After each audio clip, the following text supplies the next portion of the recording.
संत अच्युतानंद दास महाराज ने कौन सी भविष्यवाणी की महाकुंभ को लेकर?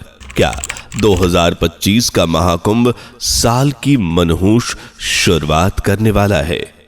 महाकुंभ और विनाश का क्या संबंध है? महाकुंभ के खत्म होते ही कौन सी मुसीबतें आएंगी दुनिया पर? क्या भारत सबसे सुरक्षित रहेगा? कैसे 600 साल पहले इन्होंने यूक्रेन और रूस की लड़ाई को अपनी भविष्य मलिका में उकेर दिया? कौन है ये संत पुरुष? आइए जानने की कोशिश करते हैं। लेकिन वीडियो में आगे बढ़ने से पहले अगर आपने अभी तक हमारी वीडियो को लाइक और चैनल को सब्सक्राइब नहीं किया है तो फटाफट कर लीजिए। भविष्यवाणियों का जब भी जिक्र होता है तो अच्युतानंद दास का ख्याल आता है। भगवान जगन्नाथ के परम भक्त, कवि और भविष्यवक्ता रह चुके अच्युतानंद दास दूरदृष्टि के भी मालिक थे। कौन सी घटना कब और किसके साथ घटने वाली है ये इन्हें पहले ही पता चल जाता था। इनका जन्म 10 जनवरी 1510 ईस्वी में उड़ीसा के कटक के त्रिपुरा गांव में हुआ था, जहां इन्हें दिव्य शक्तियां और अलौकिक ज्ञान भी प्राप्त था, जिसके चलते इन्होंने एक नहीं दो नहीं बल्कि 20,000 ग्रंथों की रचना की थी। लेकिन आज जो सबसे ज्यादा चर्चा का विषय बना हुआ है वो है भविष्य मलिका ग्रंथ, जिसमें आजकल की दुनिया की कई घटनाओं का जिक्र मिलता है।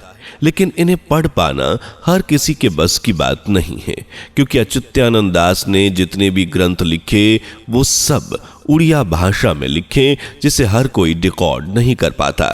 लेकिन जिन्होंने इसे डिकोड किया वो इसकी सच्चाई जानकर हैरान रह गए, क्योंकि 600 साल पहले लिखे गए इस ग्रंथ में अब तक घटने वाली कई घटनाओं का जिक्र मौजूद है।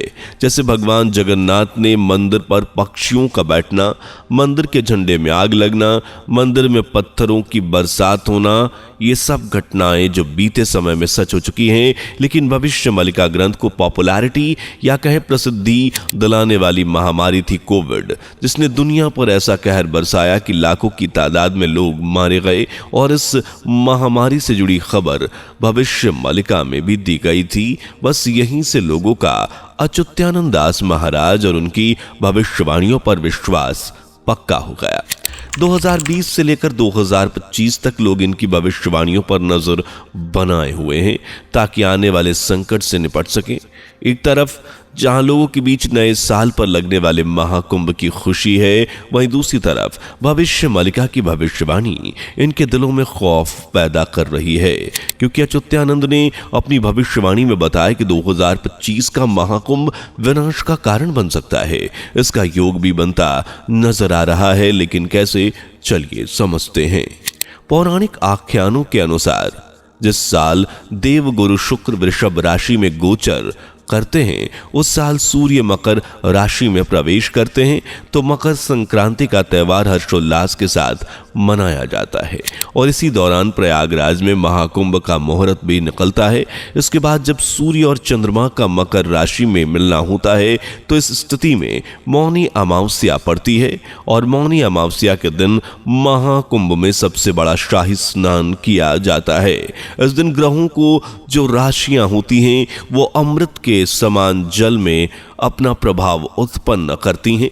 इसलिए जो भी भक्त इस दौरान स्नान करता है उसके पास सारे पाप धुल जाते हैं और कहा जाता है कि उसे मोक्ष की प्राप्ति होती है। यही वजह है कि लोग मौनी अमावस्या पर महाकुंभ में शाही स्नान को गंवाना नहीं चाहते। यानी महाकुंभ का सीधा संबंध ग्रहों और उनकी चालों से है। संत अच्युतानंद ने भी इस तरह के नक्षत्र और ग्रहों की स्थिति का वर्णन अपनी भविष्य मलिका पुस्तक में किया और बताया कि जिस साल भी ऐसे ग्रह बनेंगे उस वर्ष दुनिया में भारी तबाही दिखेगी। अलग अलग तरह के भूचाल, भूकंप, युद्ध जैसी स्थितियां जन्म लेंगी। सिर्फ यही नहीं, 2025 में कोविड से भी ज्यादा खतरनाक महामारी के जन्म लेने की बात कही है। बम विस्फोट भी इस वर्ष ज्यादा देखने को मिल सकते हैं। और आपको बता दें कि 2025 के बाद का समय भी कुछ खास अच्छे संकेत नहीं दे रहा है, बल्कि आने वाला समय तो और भी ज्यादा घातक हो सकता है। इन बातों को मजाक समझना एक बड़ी भूल भी हो सकती है, क्योंकि भूतकाल को लेकर अच्युतानंद की गई प्रेडिक्शंस सच होती दिखाई दे गई है। जैसे इन्होंने रूस यूक्रेन को लेकर भविष्यवाणी की थी। 2022 में शुरू हुआ यह युद्ध अब तक जारी है। दोनों देशों ना तो पीछे हटने के मूड में हैं और ना ही एक दूसरे के सामने झुकने के। 2022 में तीसरे विश्व युद्ध की शुरुआत में भी यह बताया गया था, जिसका जीता जागता उदाहरण रूस यूक्रेन वॉर है, जिसमें दूसरे देश भी शामिल हैं। अमेरिकन यूक्रेन की सपोर्ट और जिस वजह से अमेरिका के रूस के साथ रिश्तों में खटास पड़ती नजर आ रही है। आपको बता दें कि इस युद्ध को शांत होने से पहले ही हमास और इजराइल की युद्ध की शुरुआत भी हो गई थी। यानी एक के बाद एक देश में युद्ध भूमि में उतरते जा रहे हैं और इसका परिणाम हो सकता है तीसरा विश्व युद्ध, जिसके आरंभ होने की बात कई सारे भविष्यवक्ता कर चुके हैं। जैसे फ्रांस के मशहूर प्रेडिक्टर नास्ट्रेदामस ने अपनी भविष्यवाणी में 2025 को लेकर चिंता जताई और लिखा कि 2025 में तीसरे विश्व युद्ध की शुरुआत हो सकती है और यह युद्ध भारी तबाही लेकर आ सकता है। यह तबाही आर्थिक भी हो सकती है, जिसमें समाज में अशांति फैलने का डर है और इस आर्थिक संकट में मैक्सिको, लैटिन अमेरिकी देश और यूरोप भी झुलस सकते हैं। आर्थिक संकट के साथ जलवायु परिवर्तन भी लोगों के जीवन में बुरा प्रभाव डाल सकता है। नास्ट्रेदामस ने अपनी भविष्यवाणी में बताया कि 2025 में तेज हवाएं चलेंगी। इन हवाओं का दबाव इतना ज्यादा होगा जो आज तक किसी ने महसूस नहीं किया होगा और इस जलवायु का सबसे गहरा प्रभाव यूरोप में देखने को मिलेगा। नास्ट्रेदामस के बाद लिविंग नास्ट्रेदामस, जिनका नाम अथोस सालोम है, वो भी थर्ड वर्ल्ड वॉर के बारे में बता चुके हैं।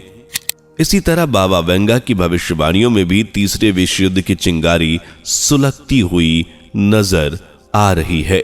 1914 में पहला विश्व युद्ध हुआ था। उसके बाद 1939 में दुनिया ने दूसरे विश्व युद्ध के रूप में तबाही का वो मंजर देखा जिसे आज भी याद करके लोगों की रूहें कांप जाती हैं।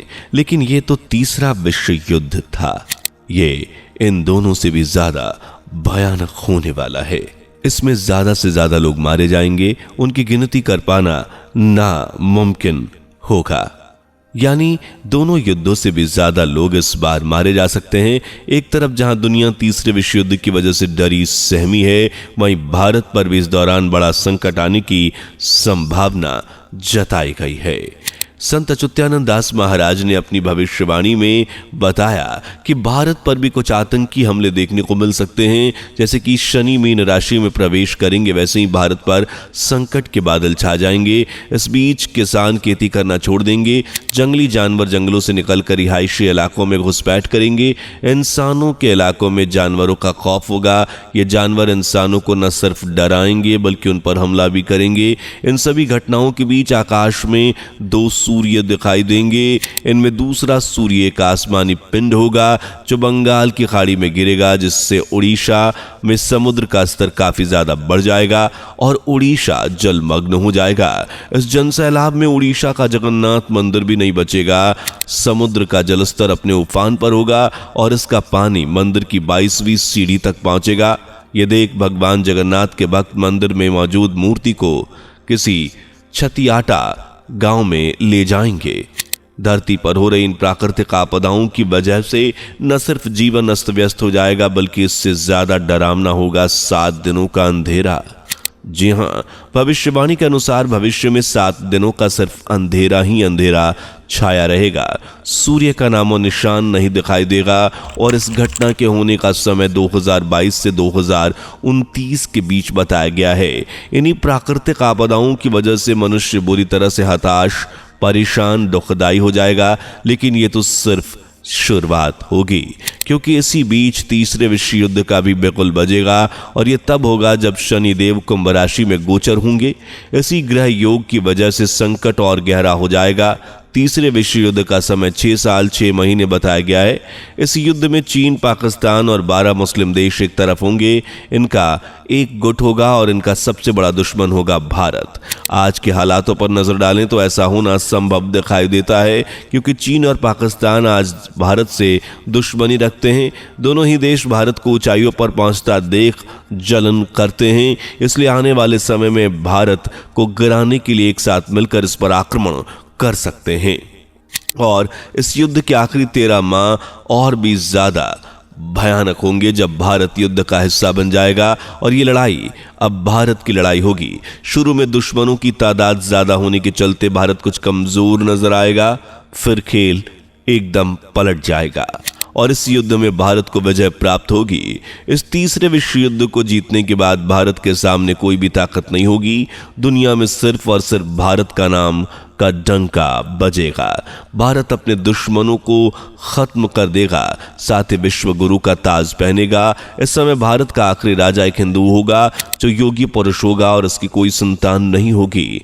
यही हिंदू राजा न सिर्फ भारत को लीड करेगा बल्कि पूरी दुनिया इसकी काबिलियत के सामने सर झुका देगी। हालांकि कुछ लोग इस हिंदू राजा को पीएम नरेंद्र मोदी बताते हैं, तो कुछ योगी आदित्यनाथ। अब कौन भारत का राजा बनने वाला है ये तो वक्त ही बताएगा। वैसे आपको क्या लगता है, कौन होगा भारत का आखिरी राजा? कमेंट सेक्शन में लिखकर जरूर बताएं। अगर आपको हमारी दी हुई जानकारी पसंद आई हो तो इसे ढेर सारा प्यार देकर ज्यादा से ज्यादा शेयर करें। अगर हाँ, चैनल सब्सक्राइब नहीं किया तो बिना देर किए फटाफट चैनल को सब्सक्राइब करके बेल आइकन को प्रेस कर लें। मिलते हैं नेक्स्ट वीडियो में। Bye bye.